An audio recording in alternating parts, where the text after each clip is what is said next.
Hello students. Not only students, but even scholars sometimes get confused here to use passive voice. ना केवल students में बल्कि अच्छे खासे स्कॉलर्स भी कई बार कंफ्यूज हो जाते हैं कि पैसिव वॉइस का इस्तेमाल कहां करें। आज हम पूरा जानने की कोशिश करेंगे पैसिव वॉइस कैसे चेंज किए जाएं और उनका उपयोग कहां किया जाए। That is one of the most important questions. ये महत्वपूर्ण नहीं है कि एक्टिव वॉइस की जगह पैसिव वॉइस बहुत कम इस्तेमाल होता है। महत्वपूर्ण यह है कि अगर वो प्रयोग में लाए जाते हैं तो कहां लाए जाते हैं और कैसे लाए जाते हैं। Let's try to understand active and passive voice. See over here. Active and passive. The voice of a sentence depends upon the relationship between subject and verb.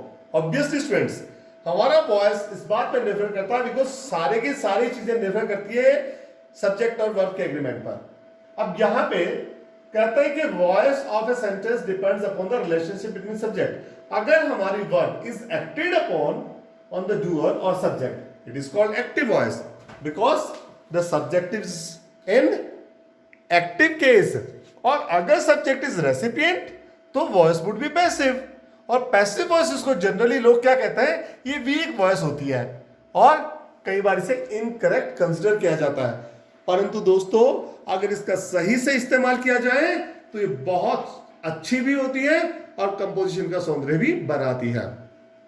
सबसे पहले जानने वाली चीज है प्रॉपर्टीज ऑफ वर्ब कि वर्ब्स की 5 properties होती है, 5 विशेषता रहती है।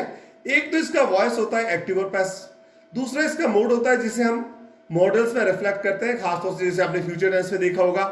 तीसरा टेंस, क्योंकि वर्ब के हमारे पास 2 ही टेंस होते हैं, प्रेजेंट और पास्ट, तो वो आप उसकी दोनों की फॉर्म्स में देखेंगे।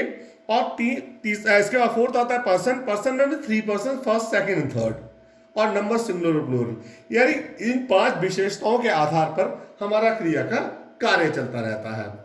अब देखिए डिफरेंस एक्टिव और पैसिव में क्या डिफरेंस रहता है। Active voice when the subject of a sentence performs the verb's action we say the sentence is an active voice. जब वो एक्शन, जो हमारा एक्टर है, डूअर है, सब्जेक्ट है, वो एक्शन करता है तो एक्टिव वॉइस है। और जब उसके ऊपर किसी क्रिया का वो प्रेशर पड़ता है, क्रिया का दबाव पड़ता है, तो उसे हम पैसिव वॉइस कहते हैं। Sentences in active voice have a strong, direct and clear. Active voice क्योंकि डायरेक्ट होते हैं, स्ट्रॉन्ग होते हैं और बहुत क्लियर टोन होती है, तो मैक्सिमम इस्तेमाल हम एक्टिव वॉइस का इस्तेमाल करते हैं। पैसिव वॉइस का बहुत कम इस्तेमाल होता है। क्यों? Because the sound is complicated and they are considered the weak forms. यही चीजें का mostly use sentences active voice है और रेयरली यूज्ड है passive voice. When to use students, this is one of the most important thing to understand. सबसे महत्वपूर्ण चीज है आपको यह समझनी होगी कि हम पैसिव वॉइस का इस्तेमाल कहां करें। होता बहुत कम है परंतु फिर भी होता है। सबसे पहली चीज है अगर हमारा ऑब्जेक्ट ज्यादा डोमिनेटिंग है। ऑब्जेक्ट ज्यादा डोमिनेटिंग कैसे होता है, मैं आपको एग्जांपल दे रहा हूं। हम लोग जनरली एप्लीकेशंस लिखते हैं प्रिंसिपल्स के लिए, आइदर एज एन एम्प्लॉय और इवन एज ए स्टूडेंट। हम एप्लीकेशन में लिखते हैं यू आर रिक्वेस्टेड, या सिंपली आपने लिखा I am sick, you are requested to grant me a leave. अब यू आर रिक्वेस्टेड, यू किसको, प्रिंसिपल को आपने लिखा है, रिक्वेस्टेड बाय मी। हम ये भी कह सकते थे कि आपसे निवेदन है कि मुझे अवकाश दिया जाए, I request you to grant me leave. But नहीं, principal is the sanction authority, he may reject your application। That's why the object to whom we are requesting is more dominating। वो ज्यादा dominating है, ज्यादा important है। तो जब object की importance बढ़ जाती है हम क्या करते हैं, ऑब्जेक्ट को प्रायोरिटीज देने के लिए पैसिव वॉइस का इस्तेमाल करते हैं। दूसरा पैसिव वॉइस होता है कब इस्तेमाल, when we do not need to understand the doer। हमें डूअर की आवश्यकता पड़ती नहीं है। ऐसा कब होता है, for example the streets are cleaned every day. अब the streets are cleaned every day by sweepers, तो स्वीपर्स के में इंपॉर्टेंस नहीं है। अगर हम ये भी कह सकते हैं sweepers clean the streets every day, no, but here the streets are cleaned every day, ज्यादा इंपॉर्टेंट साफ सफाई गलियों की, तो दैट इज इंपॉर्टेंट। यहां पे सेंटेंस पैसिव वॉइस ही सूट करेगा, the streets are cleaned every day. तीसरी चीज आती है पैसिव वॉइस का इस्तेमाल कब होता है, when we don't know the perpetrator। अब perpetrators क्या होते हैं, perpetrators का मतलब क्रिमिनल्स, अपराधी।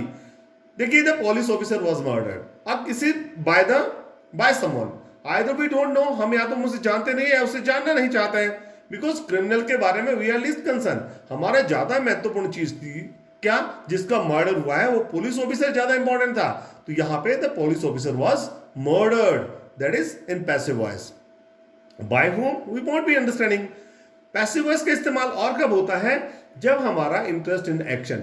कई बार हम लोग कहते हैं, आप लोगों ने देखा होगा, जो हमारा एक्शन हुआ है, जो ऑब्जेक्ट हुआ है, वो ज्यादा डोमिनेटिंग हो जाता है। किस लिहाज से? अब देखिए, a new cricket stadium is being built in our city. कौन सा ठेकेदार बना रहा है, कौन सा कॉन्ट्रैक्टर उसका सब्जेक्ट है, कौन उसको कंस्ट्रक्ट कर रहा है, इज नॉट इंपॉर्टेंट। इंपॉर्टेंट है हमारे लिए उस नया क्रिकेट स्टेडियम। अदरवाइज सेंटेंस क्या हो सकता था?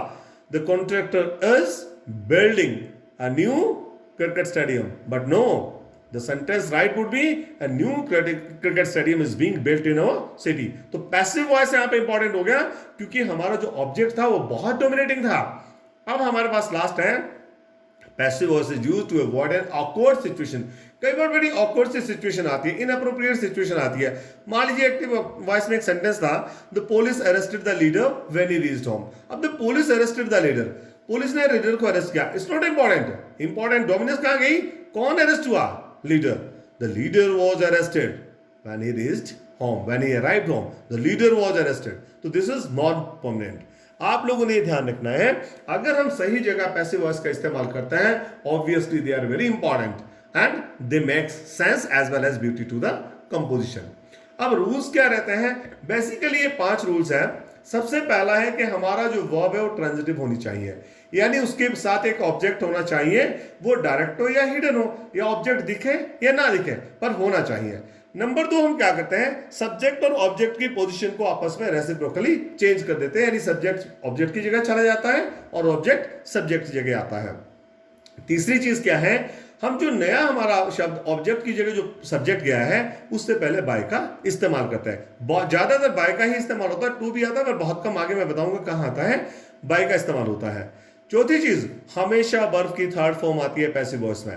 पैसिव वॉइस कोई सा भी टेंस होगा, इंपेरेटिव भी होगा, हमेशा पैसिव वॉइस का इस्तेमाल होगा, उसमें थर्ड फॉर्म का इस्तेमाल होगा।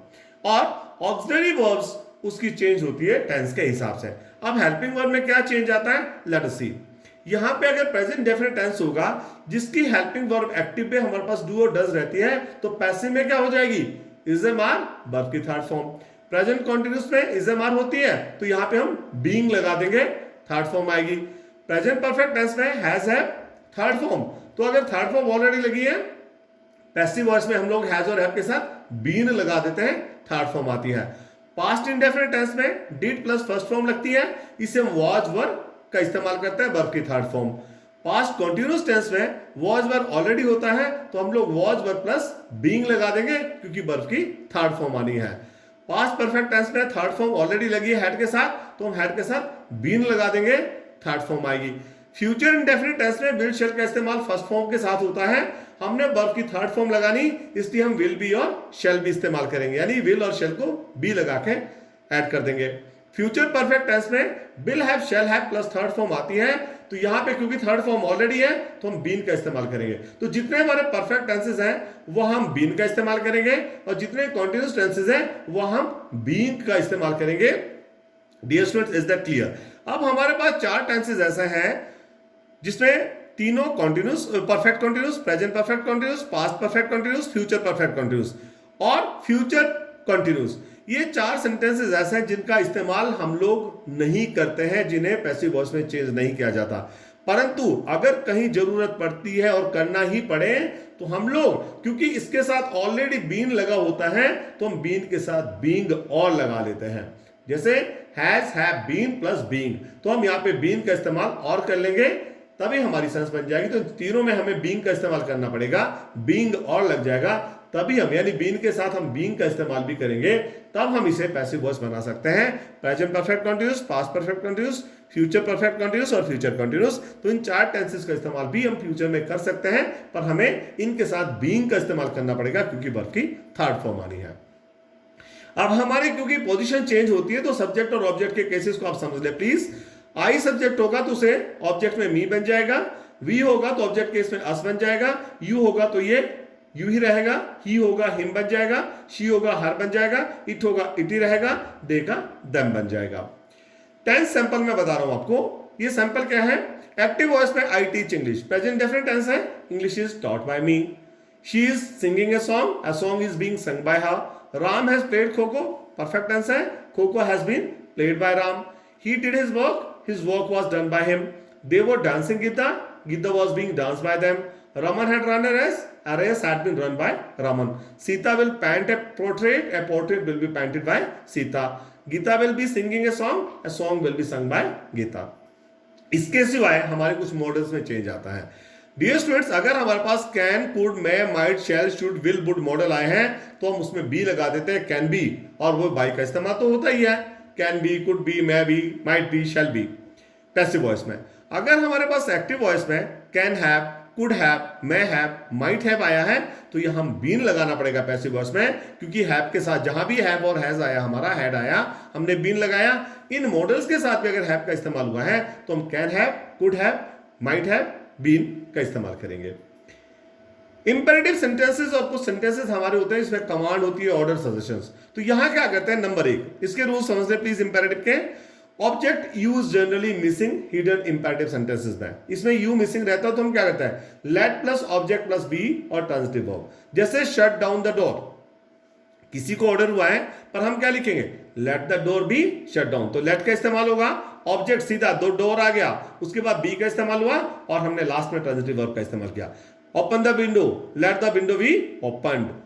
दूसरा चीज, the sentences which expresses request, order, advice और सजेशंस, तो उन्हें हम क्या कहते हैं, यू आर एडवाइस. जिनमें रिक्वेस्ट आती है यू आर एडवाइज्ड, और अगर काइंडली और प्लीज का इस्तेमाल हुआ है वो दोनों को ड्रॉप कर दिया जाता है, काइंडली प्लीज नहीं आते. जैसे kindly lend me your money, some money, you are requested to lend me, ये लैंड है please, LEND, lend me some money.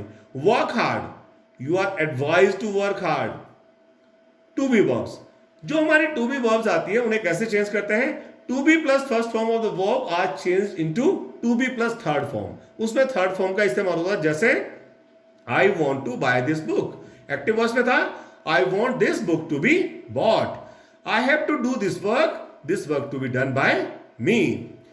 कुछ सेंटेंसेस ऐसे फ्रेजेस जहां पे वर्ब फ्रेज आती है या इट इज टाइम और स्मेल्स, इन्हें प्लीज ध्यान दें स्टूडेंट्स, बहुत इंपॉर्टेंट चीज है. I made him stand by, he was made to stand by me, आपको लिखना नहीं पड़ेगा. He saw me crossing the road, I was seen crossing the road by him. It is time to close the shop, it is time for the shop to be closed. It is time to close the window, it is time for the window to be closed. जहां it is time आता है तो उसे हम ऐसे ही कर देते हैं, it is time for the shop to be closed. Rose smell sweet, rose is sweet when it is smelled. Apple taste bitter, apple is bitter when it is tasted. इस तरह के सेंटेंसेस को हम चेंज करते हैं. That is all. These are certain rules about